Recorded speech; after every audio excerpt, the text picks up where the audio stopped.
नमस्कार, मैं गोपाल। हॉस्पिटल्स और मेडिकल फील्ड में उपयोग होने वाले शॉर्ट फॉर्म को समझना न केवल चिकित्सीय प्रक्रियाओं में जागरूकता को बढ़ाता है, बल्कि यह उन लोगों के लिए भी फायदेमंद है जो स्वास्थ्य सुविधाओं का उपयोग करते हैं। इन संक्षिप्त शब्दों के माध्यम से हम जटिल चिकित्सा शर्तों और उसकी प्रक्रियाओं को सरलता से समझ सकते हैं। आइए इस वीडियो के माध्यम से हम देखते हैं OPD, IPD, ICU, NICU, PICU, CCU क्या होते हैं। इस वीडियो के माध्यम से न केवल चिकित्सा छात्रों को बल्कि आम जनता को भी एक जागरूकता मिलेगी। तो वीडियो को ज़रूर पूरा देखें और चैनल को अभी तक सब्सक्राइब नहीं किया है तो चैनल को ज़रूर सब्सक्राइब करें। ओपीडी आउट पेशेंट डिपार्टमेंट, यानी कि ओपीडी वह विभाग है जहां मरीज अपने इलाज के लिए आते हैं। यह विभाग विभिन्न स्वास्थ्य समस्याओं के लिए शुरुआती जांच और उपचार प्रदान करता है और मरीज अपने घर को लौट जाते हैं। आईपीडी इन पेशेंट डिपार्टमेंट वह विभाग जहां मरीजों को भर्ती किया जाता है। ये मरीज थोड़े गंभीर परिस्थितियों के हो सकते हैं जिन्हें की लगातार देखभाल की ज़रूरत होती है। आईसीयू इंटेंसिव केयर यूनिट गंभीर मरीजों के लिए विशेष निगरानी वाला यह विभाग होता है जिसमें मरीजों की आंतरिक अंगों की बीमारियों का गहनता से इलाज किया जाता है। नंबर 4 पर हम देखें तो NICU neonatal intensive care unit. Neonatal intensive care unit यानी न्यूबॉर्न जो बच्चे होते हैं, जो कि हाल ही में जिनका जन्म होता है, उन बच्चों की गंभीर स्थितियों को देखकर उन्हें आईसीयू में रखा जाता है, जिसे कि एनआईसीयू हम कहते हैं। पीआईसीयू बच्चों के लिए भी यह आईसीयू होता है, जो कि बच्चे होते हैं उनके लिए यह आईसीयू होता है, जिसे पीआईसीयू कहते हैं।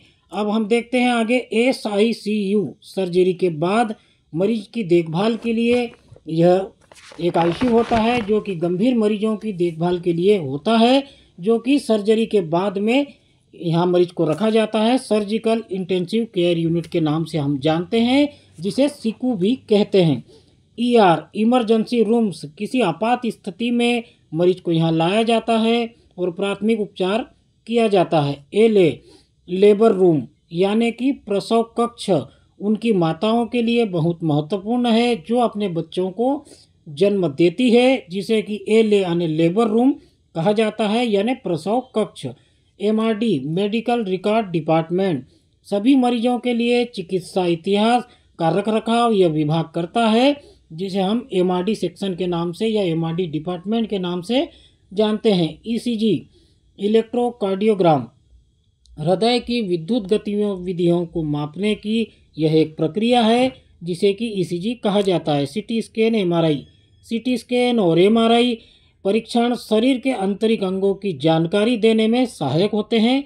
टीपीआर टेम्परेचर पल्स रेस्पिरेशन के मापने से मरीज की सामान्य स्थिति का पता लगाया जा सकता है। टेम्परेचर यानी तापमान, पल्स यानी नाड़ी और रेस्पिरेशन है उसकी सांस लेने की दर, इन तीनों को मिलाकर टीपीआर कहा जाता है, जिसके मापने से मरीज की सामान्य स्थिति का हम पता लगा सकते हैं। एचडीयू हाई डिपेंडेंसी यूनिट यह वह विभाग होता है जो मरीज को आईसीयू की ज़रूरत नहीं होती है, लेकिन हम उसे डायरेक्ट वार्ड में अभी शिफ्ट नहीं कर सकते हैं।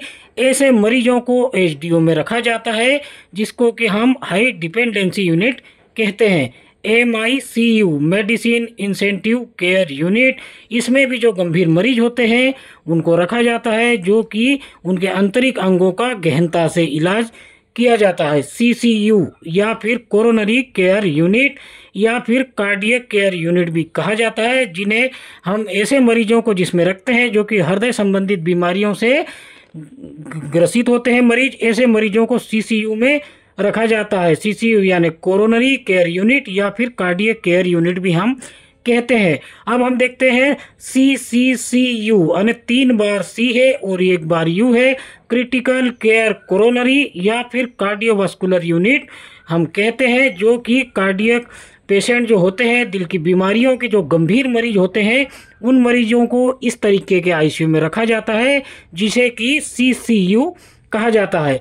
सीएसआरयू यानी cardiac coronary cardiovascular surgery recovery unit, ठीक है। सी से cardio coronary cardiovascular surgery recovery unit, जिसे कि CSRU के नाम से भी हम जानते हैं।